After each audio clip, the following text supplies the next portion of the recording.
पिछले वीडियो में हम लोग क्वेश्चन नंबर 13 का 1 नंबर देखे थे, ठीक है ना। अब हम 13 का 2 नंबर बताते हैं। क्वेश्चन ऐसे लिखा हुआ है, किसी समबाहु त्रिभुज की 3 भुजाएं इस प्रकार पाई गई। 3 भुजा समबाहु त्रिभुज का, ये 3 भुजा दिया हुआ है, ठीक है ना। तो जैसा कि हम लोग जानते हैं कि समबाहु त्रिभुज की तीनों भुजाएं आपस में बराबर होते हैं। तो जैसे यहाँ से सॉल्यूशन देखिए इसका, जैसे यहाँ पर समबाहु त्रिभुज ले लेते हैं, एक त्रिभुज बना लेते हैं, ये समबाहु त्रिभुज ले लेते हैं, जैसे ए बी सी। तो एक भुजा यहाँ से जो है ना, एक भुजा यहाँ से दिया हुआ है 2x + 3y + 1 दिया हुआ है, ठीक है ना। फिर यहाँ से दूसरी भुजा x + y - 1 दिया हुआ है। तीसरी भुजा यहाँ से दिया हुआ है 3x - y -9 दिया हुआ है, ठीक है ना। तो ये त्रिभुज, ये समबाहु त्रिभुज है। तो समबाहु त्रिभुज में हम लोग जानते हैं कि समबाहु त्रिभुज की सभी भुजाएं आपस में क्या होता है, बराबर होता है। तो हम लोग यहाँ पर लिख सकते हैं कि समबाहु त्रिभुज की सभी भुजाएं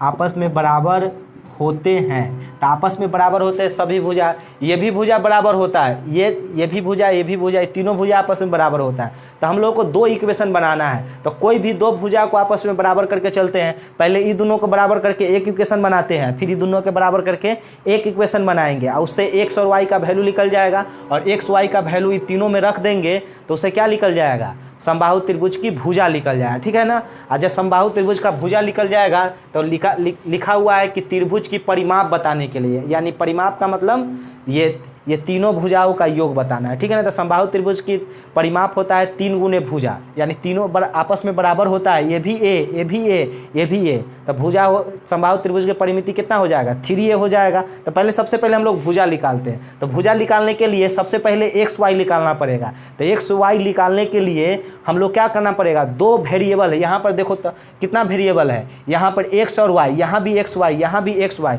अगर 2 वेरिएबल रहेगा ना तो 2 इक्वेशन बनाएंगे, तब ये इक्वेशन सॉल्व होगा। 3 वेरिएबल रहेगा तो 3 इक्वेशन बनाएंगे, तब इक्वेशन सॉल्व होता है, ठीक है ना।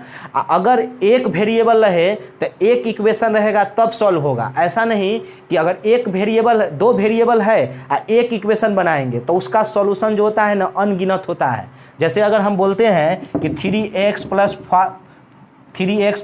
y बराबर कितना, 4 ले लेते हैं, तो 1 इक्वेशन है, तो इक्वेशन 1 है, वेरिएबल 2 है, तो इसको सॉल्व करेंगे ना तो इसका सॉल्यूशन अनगिनत आएगा। जैसे ये क्वेश्चन हम इसमें करा चुके हैं, एक क्वेश्चन इसी बुक में हम एक क्वेश्चन करा चुके थे कि 1 वेरिएबल का था, ठीक है ना। तो उसमें जो है उसमें कितना सॉल्यूशन आया था, तो अनगिनत सॉल्यूशन उसको बोले थे। तो 2 वेरिएबल रहेगा ना तो इक्वेशन कितना बनाना पड़ेगा, 2 बनाना पड़ेगा, ठीक है ना।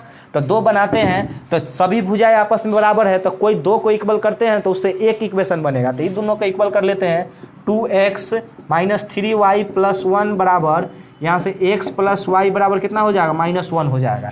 ये दोनों को आपस में बराबर कर लेते हैं कि सभी त्रिभुज की सभी भुजाएं बराबर होता है, तो ये दोनों भी भुजा क्या होगा, बराबर होगा। तो इधर लाते हैं इसको, तो 2x - x - 3y, y को इधर लाएंगे तो -y हो जाएगा, ये -1 है और ये +1 है, तो इधर जाके कितना हो जाएगा, -1 हो जाएगा।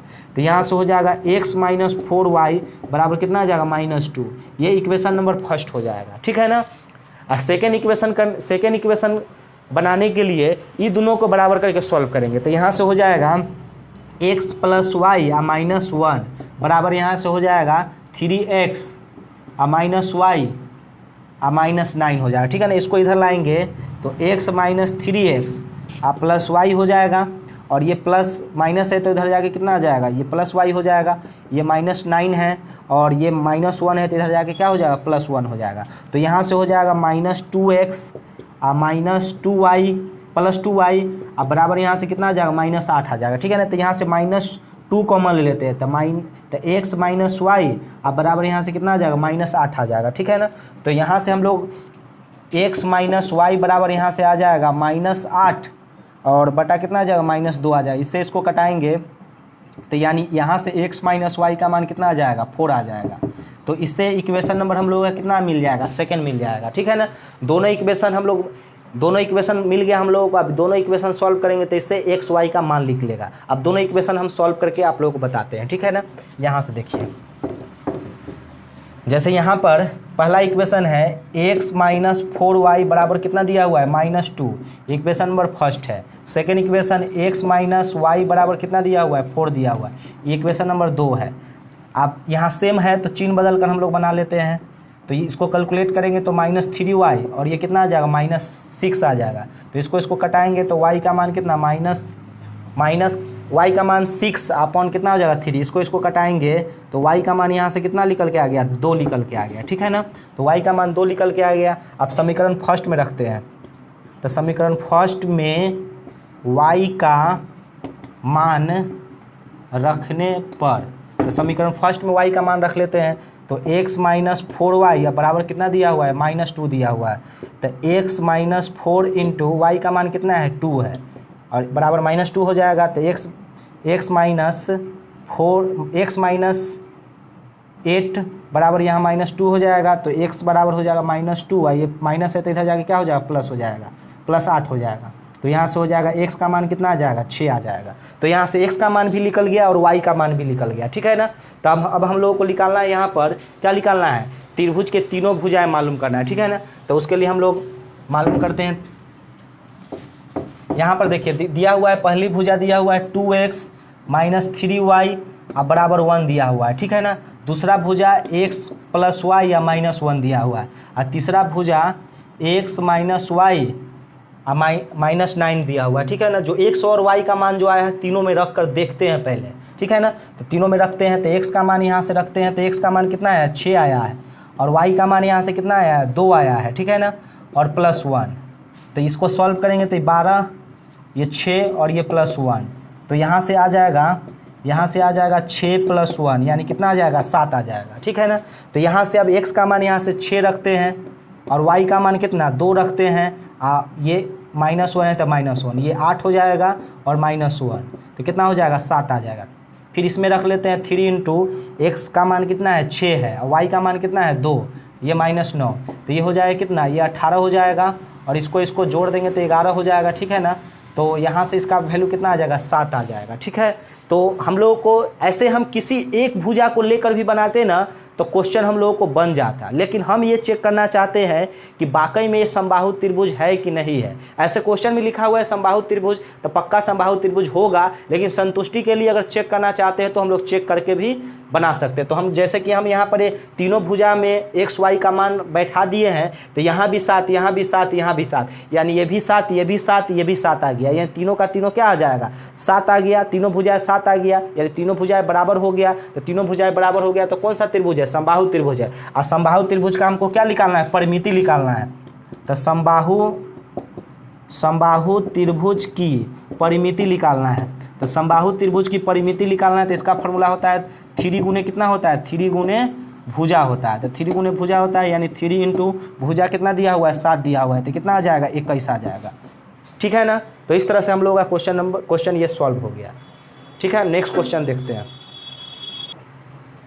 क्वेश्चन में ऐसे दिया हुआ है, क्वेश्चन नंबर 13 का 3 नंबर देखिए, यदि त्रिभुज ABC में एंगल A बराबर 4 एंगल C बराबर 2 into angle A plus angle B plus angle C दिया हुआ है, ठीक है ना। तब हम लोगों को तो त्रिभुज के प्रत्येक कोण निकालना है। तो त्रिभुज का कितना कोण होता है, तो किसी भी त्रिभुज में 3 कोण होता है, ठीक है ना। तो तीनों कोण निकालना है, यानी एंगल A, एंगल B और एंगल C निकालना है, तीनों कोण निकालना है, ठीक है ना। तो निकाल कर हम बताते हैं। देखिए यहाँ जैसे यहाँ पर दिया हुआ है कि एंगल A बराबर 4 एंगल C बराबर 2 into angle B plus angle C दिया हुआ है, ठीक है ना। ये तीनों आपस में इक्वल दिया हुआ है, तीनों आपस में इक्वल है। तो हम क्या करते हैं कि कोई दो को इक्वल करके तब सॉल्व करते हैं। जैसे ये दोनों को अगर एक साथ लेकर सॉल्व करेंगे ना तो इजी तरीका से सॉल्व हो जाएगा। जैसे तीनों आपस में इक्वल है ना, तो कोई 2 को एक साथ रख कर सॉल्व कर सकते हैं। तो हम यही दोनों को एक साथ रख के सॉल्व करेंगे ना तो इजी बनेगा। हम इसको भी एक साथ रख के सॉल्व कर सकते हैं, इसको भी एक साथ रख के सॉल्व कर सकते हैं। जिसको मन करेगा उसको एक साथ रख के सॉल्व कीजिएगा, क्वेश्चन बनेगा। लेकिन ये दोनों को एक साथ रख के सॉल्व करेंगे ना तो काफ़ी ईजी तरीका से बनेगा। तो जैसे यहाँ पर देखिए तो 4 एंगल C बराबर दिया हुआ है 2 into angle B plus angle C दिया हुआ है, ठीक है ना। तो इसको कैलकुलेट कर लेते हैं हम लोग यहाँ से, इसको मल्टीप्लाई करेंगे तो टू एंगल बी, इसको मल्टीप्लाई करेंगे तो 2 एंगल सी हो जाएगा, ठीक है। अच्छा, इसको इधर ला देते हैं, ये सी वाला को इधर लाते हैं, तो प्लस है तो इधर आके माइनस हो जाएगा, तो -2 एंगल सी हो जाएगा, इस बराबर यहाँ से हो जाएगा एंगल बी हो जाएगा। तो इसको कैलकुलेट करेंगे तो 2 एंगल सी बराबर क्या हो जाएगा, 2 एंगल बी हो जाएगा। तो ये 2 से ये 2 कट जाएगा, तो यहाँ से एंगल बी बराबर एंगल सी बराबर क्या हो जाएगा, एंगल बी हो जाएगा, ठीक है ना। और हम लोग जानते हैं यहाँ पर निकल के आ गया कि एंगल सी बराबर क्या आ गया, एंगल बी आ गया। हम लोग जानते हैं कि किसी भी त्रिभुज के सभी कोणों का योग कितना होता है, तो कितना होता है, तो 180 होता है, ठीक है ना। तो हम लोग यहाँ पर लिखते हैं त्रिभुज के तीनों कोणों का योग, तो तीनों कोणों का योग कितना होता है, 180 डिग्री होता है, ठीक है ना। तो यहाँ से angle A plus angle B plus angle C बराबर कितना हो जाएगा, 180 हो जाएगा। और यहाँ से हम लोग रिलेशन ला देते हैं, जैसे यहाँ पर देखिए, जैसे एंगल ए के जगह पर यहाँ पर लिख सकते हैं, एंगल ए के जगह पर क्या लिख सकते हैं, 4 एंगल सी लिख सकते हैं। तो इसके जगह पर लिख देते हैं 4 एंगल सी लिख सकते हैं, क्योंकि एंगल ए का मान यहाँ से कितना दिया हुआ है, 4 एंगल सी दिया हुआ है, ठीक है ना। तो यहाँ पर एंगल ए के जगह पर क्या लिख सकते हैं, 4 एंगल सी लिख सकते हैं। सबको सी में कन्वर्ट करना चाहते हैं, इसलिए हम ऐसा किए हैं, ठीक है ना। और यहाँ पर एंगल बी का मान कितना दिया हुआ है, सी दिया हुआ है, तो यहाँ पर सी लिख सकते हैं, क्योंकि बी बराबर सी है, तो बी के जगह पर क्या लिख सकते हैं, सी। और यहाँ एंगल सी है तो एंगल सी रहने देंगे, ठीक है ना। अच्छा, अब सब सी में कन्वर्ट हो गया, यहाँ 4 एंगल सी, यहाँ सी, यहाँ भी एंगल सी है, यहाँ भी एंगल सी है, तो सबको जोड़ेंगे तो 6 एंगल सी हो जाएगा, क्योंकि 4 एंगल सी एक और एंगल सी हो जाता है, कितना 5 एंगल सी, एक और जोड़ देंगे तो कितना हो जाएगा, 6 एंगल सी हो जाएगा। तो यहाँ से हो जाएगा 6 एंगल सी हो जाएगा, बराबर कितना, 180। तो एंगल सी का मान यहाँ से हो जाएगा 180, अब बटा कितना आ जाएगा, 6 आ जाता है। इसको कटाएंगे तो 30 हो जाएगा। तो एंगल सी का मान यहाँ से कितना आ जाएगा, 30 आ गया। तो एंगल सी का मान 30 हो गया, तो एंगल सी किसके बराबर है, एंगल बी के बराबर है, तो एंगल बी का मान भी कितना होगा, तो 30 ही होगा। तो यहाँ से एंगल बी अब बराबर एंगल सी बराबर कितना हो जाएगा, 30 हो जाएगा, ठीक है ना। तो 2 एंगल निकल गया, तीसरा निकालना है। तो तीसरा के लिए यहाँ से हम लोग निकाल सकते हैं, यहाँ से एंगल ए निकालना है, तो यहाँ से एंगल ए बराबर हम लोग यहाँ से लिख सकते हैं 4 एंगल सी लिख सकते हैं। अब 4 इंटू एंगल सी का मान यहाँ से कितना दिया हुआ है, यहाँ से दिया हुआ है 30 दिया हुआ है, तो यहाँ पर 30 रख देंगे तो कितना आ जाएगा, 120 आ जाएगा, ठीक है ना। तो इस तरह से एंगल ए भी निकल गया, एंगल बी भी निकल गया और एंगल सी भी निकल गया, क्योंकि त्रिभुज के तीनों कोण बताना था तो तीनों बता दिए, ठीक है ना। ठीक है, हम नेक्स्ट क्वेश्चन देखते हैं।